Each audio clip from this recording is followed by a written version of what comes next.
আজকে আমি বানাবো গাজরের হালুয়া। নমস্কার বন্ধুরা, আমি টিয়া। আমার একটি ছোট্ট ব্লগ ভিডিওতে তোমাদের সবাইকে জানাই অনেক অনেক স্বাগত। গাজরের হালুয়া খেতে আমরা প্রত্যেকেই কিন্তু কম বেশি ভালোবাসি। তো এদিকে আমি গাজরগুলোকে ভালো করে ধুয়ে নিয়ে গ্রেটার দিয়ে গ্রেট করে নিয়েছি। কড়াইয়ের মধ্যে দিয়ে দেবো কিছুটা ঘি, আর তার মধ্যেই গাজরটা দিয়ে ভালো করে ভাজা করে নেব। কিন্তু ঘিটা কিন্তু বেশি একটা গরম করব না, কারণ বেশি একটা গরম করলে কিন্তু কালচে ভাব চলে আসবে, এতে অনেকটা তিতাও মনে হতে পারে। সেই জন্য গাজর হালুয়া কিন্তু প্রেসার কুকারে দিয়েও বানানো সম্ভব। গোল গোল করে কেটে সেটা প্রেসার কুকারে সিদ্ধ করে, যাদের হাতে আর কি বেশি একটা সময় নেই তারা করতে পারে, কারণ গ্রেটারে গ্রেট করতে কিন্তু অনেকটা সময় লাগে। তার সাথে এইভাবে ভাজা করে দুধ দিয়ে আবার অনেকক্ষণ সিদ্ধ করতে হয়, সেতেও অনেকটা সময় লাগে। প্রেসার কুকারে বানালে স্বাদটাও একই হয়, শুধু একটু নরম হয়, এটাই আর কি।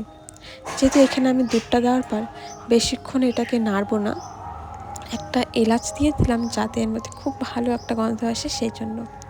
তো এর মধ্যে দিয়ে দিচ্ছি বেশ অনেকটা চিনি। এখন কিন্তু দুধটা শুকিয়ে গিয়েছে, আর চিনি দেওয়ার পর অনেকটাই জল ছাড়বে। আর হালুয়া দিয়ে খাওয়ার জন্য এখানে আমি বানিয়েছি রুটি আর গাজরের হালুয়া।